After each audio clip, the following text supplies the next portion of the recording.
बात करूया ती बातमी अशी की भारतातून परदेशात केवळ मौज मजा करण्यासाठी मंत्र्याच्या मुलाला विमान मिळतं. मुलाला थांबवण्यासाठी प्रशासकीय यंत्रणेचा वापर केला जातो. मात्र मरणाच्या दारात असलेल्या मुलीला वाचवण्याकरता जाणाऱ्या पालकांना मेडिकल इमर्जन्सी व्हिसा मिळत नाही. सातारातील कराड तालुक्यातील असलेल्या उंब्रज गावातील नीलम शिंदे या 35 वर्षीय विद्यार्थिनीचा अमेरिकेत गेल्यानंतर अपघात झाला आणि तिच्यावर अमेरिकेत ICU मध्ये उपचार सुरू आहेत. मात्र मरणाच्या दारात असताना तिच्याजवळ जाण्याकरता तिच्या पालकांना भारतातून व्हिसा मिळत नाही. या अपघाताला दोषी असलेल्या कार चालकाला अमेरिकेच्या पोलिसांनी पकडलंय. मात्र रक्तातील नातेवाईक असल्याशिवाय गुन्हा दाखल होत नसल्यानं अमेरिकेतील पोलीस याबद्दलची माहिती देत आहेत. त्यामुळे तात्काळ व्हिसा मिळवण्याकरता तिच्या पालकांची धडपड सुरू आहे. न्यूज 18 लोकमतने ही बातमी दाखवल्यानंतर प्रशासकीय आणि राजकीय नेत्यांकडून कुटुंबातील लोकांशी संपर्क साधला जातो. या प्रकरणाची मुख्यमंत्री फडणवीसांनी दखल घेतल्याची माहिती आमदार अतुल भोसलेंनी दिली आहे. कराड तालुक्यातील उंब्रज वडगाव येथील नीलम शिंदे हिचा अमेरिकेत गेल्या 12 दिवसापूर्वी अपघात झालेला आहे. मरणाच्या दारात असलेल्या या लेकीला भेटण्यासाठी पालक आतुर आहेत, मात्र त्यांना अडथळ्यांचा पार करावे लागत आहेत. काय सांगाल, नक्की काय प्रकार झाला आहे नीलमच्या बाबत? माझी भाची नीलम ही गेली 4-5 वर्ष झाली अमेरिकेमध्ये शिक्षण घेते.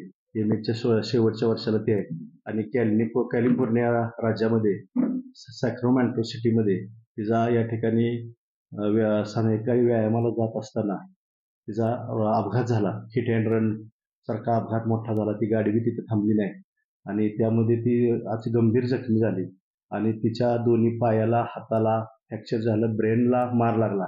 ही बातमी आम्हाला 16 तारखेला तिथं एक आपली महाराष्ट्रीयन मुलगी आहे, रूममेट आहे, तिच्याकडून आम्हाला ती माहिती लागली आणि त्यानंतर मग आम्ही ह्या गोष्टीचा फॉलोअप घ्यायला सुरुवात केली की आपल्याला तिथपर्यंत कसं पोहोचता येईल. सध्या काय अडचण आहे आणि तुम्हाला का तिथं जाता येत नाही? आणि त्या दोघांच्या या ठिकाणी विसासाठी आम्ही हे अप्लाय केलं. विसासाठी अप्लाय केल्यानंतर या ठिकाणी प्रोसेसमध्ये आम्ही गेल्यानंतर ऑनलाईन फॉर्म भरले. त्यामध्ये विसाची जी शासकीय फी असते ती सुद्धा भरली गेलेली आहे. पण आम्हाला जो स्लॉट बुक असतो करायचा तर त्या तिथे येऊन आम्ही थांबलेलो आहे.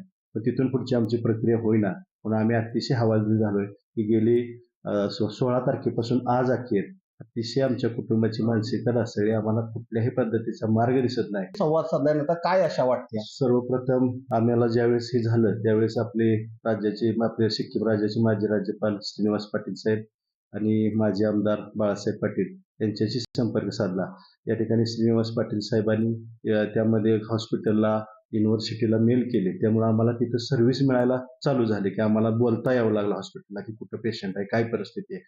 त्यानंतर आपण ज्यावेळेस चॅनलला बातमी दिली त्यानंतर दक्षिणचे आमदार मान्य अतुल बाबाजी भोसले यांनी आमच्याशी संपर्क साधला आणि ते त्या ठिकाणी मुंबईतच होते. त्यांनी सुद्धा आमच्याकडून जे काही आमच्याकडे जे पेपर होते ते घेतले. त्यांच्या SODशी बोलणं केलं. त्यांनी आम्हाला शब्द दिला की मी फडणवीस साहेबांच्या मार्फत आपण परराष्ट्र मंत्र्यांच्यापर्यंत पोहोचवण्याची व्यवस्था करतो आणि 1-2 दिवसामध्ये तुमच्या कामाला गती येईल. तुम्हाला आशा आहे की व्हिसा मिळेल आणि आपल्या मृत्यूच्या दारात असलेल्या मुलीला भेट होईल अशी आशा आहे. न्यूज 18 लोकमतसाठी विशाल पाटील, कराड, सातारा. न्यूज 18 लोकमतवरची बातमी बघितल्यानंतर आमचे स्थानिक प्रतिनिधी विशालजी यांच्याशी मी संपर्क साधला आणि संपर्क साधल्यानंतर त्यांचे जे मामा आहेत संजय कदम साहेब यांच्याशी संपर्क आम्ही साधला. आदरणीय मुख्यमंत्री साहेबांनी लगेच माझ्या समोरच संबंधित व्यक्तींना तशा पद्धतीच्या सूचना केल्या आणि लवकरात लवकर त्यांना व्हिसा घरातल्या लोकांना कसा मिळेल याच्यासाठी मी स्वतः पाठपुरावा करतोय. हॉस्पिटलच्या प्रमुखांनी तिच्या वडिलांना आणि काकांना ताबडतोब इथे येऊ द्यावं, कारण ती आता ICU मध्ये आहे. तिच्यावर पुढचे उपचार करायला कुठल्या तरी पालकांची परवानगी लागते आणि ती द्यायला तिथे कोणी नाही आहे. म्हणून युनिव्हर्सिटी आणि हॉस्पिटलला दोन्हीही लोकांनी एक सर्टिफिकेट दिलं आहे की तिला ताबडतोब तिच्या वडिलांना आणि काकांना अमेरिकेचा व्हिसा मिळावा. परंतु अजूनही व्हिसा काही मिळालेला नाही. आजच ही गोष्ट माझ्या कानावर आली. मी वडिलांची शिंदे नावाचे असतात त्यांच्याशी मी संपर्क साधणार आहे आणि त्यांनी काय काय प्रयत्न केलेले आहेत ते पाहून मला जे काही प्रयत्न करता येतील मी करीन. ती माझ्या तालुक्यातली, माझ्या कराडच्या जवळचीच मुलगी आहे. आणि न्यूज 18 लोकमतच्या बातमीचा इम्पॅक्ट आपण बघतो. अमेरिकन दूतावासाने ही शिंदे कुटुंबांची भेट घेतलेली आहे. लवकरच व्हिसा देण्यासाठी प्रयत्न करणार असल्याचं त्यांनी म्हटलंय. दबावानंतर अखेर अमेरिकन दूतावासाने या बातमीची दखल घेतल्याचं आपण बघतो. न्यूज 18 लोकमतचा हा इम्पॅक्ट. शिंदे कुटुंब आपल्या जखमी लेकीला भेटण्यासाठी या ठिकाणी व्याकुळ झालेले आणि अशा सगळ्या परिस्थितीमध्ये आपण बघतोय एका आईबापाला आंतरिक काय वेदना होत असतील की ज्यांच्या मुलीचा गंभीर असा अपघात झालेला आहे. ICU मध्ये तिच्यावरती उपचार सुरू आहे. मरणाशी ती लढत देते. अशा वेळी प्रार्थना केली जाते की लवकरात लवकर तिच्यामध्ये सुधारणा व्हावी. पण पुढल्या सगळ्या उपचाराच्या प्रक्रियांकरता खरं तर ब्लड रिलेशन मधला म्हणजे रक्ताच्या नात्याचा व्यक्ती तिथे उपस्थित असणं गरजेचं आहे. तो नसल्या कारणाने सगळं थांबलेलं आहे.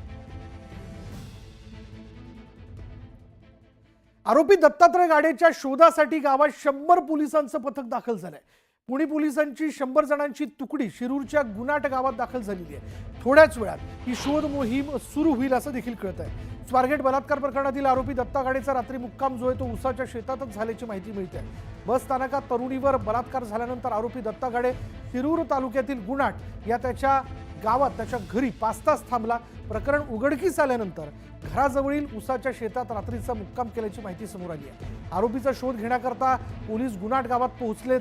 पुणे पोलिसांकडून ड्रोन आणि श्वान पथकाकडून आरोपीचा ड्रोनच्या माध्यमातून तर शोध घेतला जातो, पण श्वान पथकाकडून देखील आरोपीचा शोध सुरू आहे. मात्र या भागात बिबट्याचं वास्तव्य असल्यानं शोध मोहिमेत अडथळा येतोय. त्यामुळे पोलिसांना देखील याबद्दलच्या सूचना ज्या आहेत त्या देऊन शोध मोहीम करण्यासाठी सांगण्यात आलेलं आहे.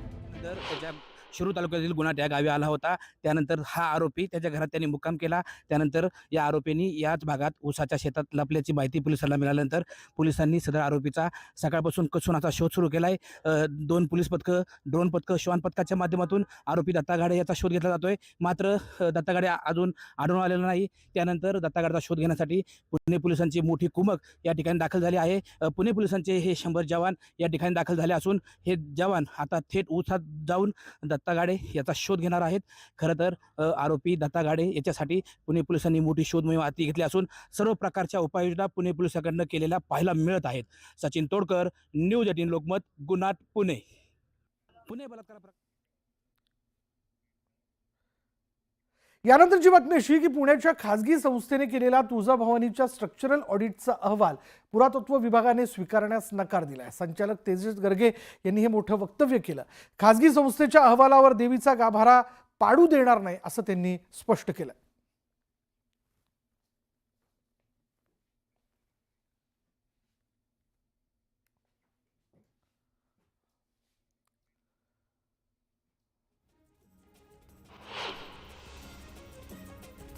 महाशिवरात्रीच्या निमित्तानं पंढरपुरात गंगोत्री इथून आणलेल्या गंगाजलाने विठुरायाला जलाभिषेक करण्यात आला.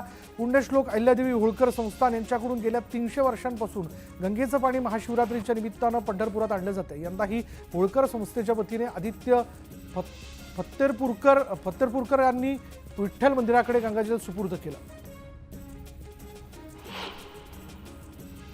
आज राज्यभर कुसुमाग्रजांचा जन्मदिन मराठी राजभाषा दिवस म्हणून साजरा होतोय. याच निमित्तानं नाशिकमधील शिरवाडे हे गाव कवितांचं गाव म्हणून सरकारने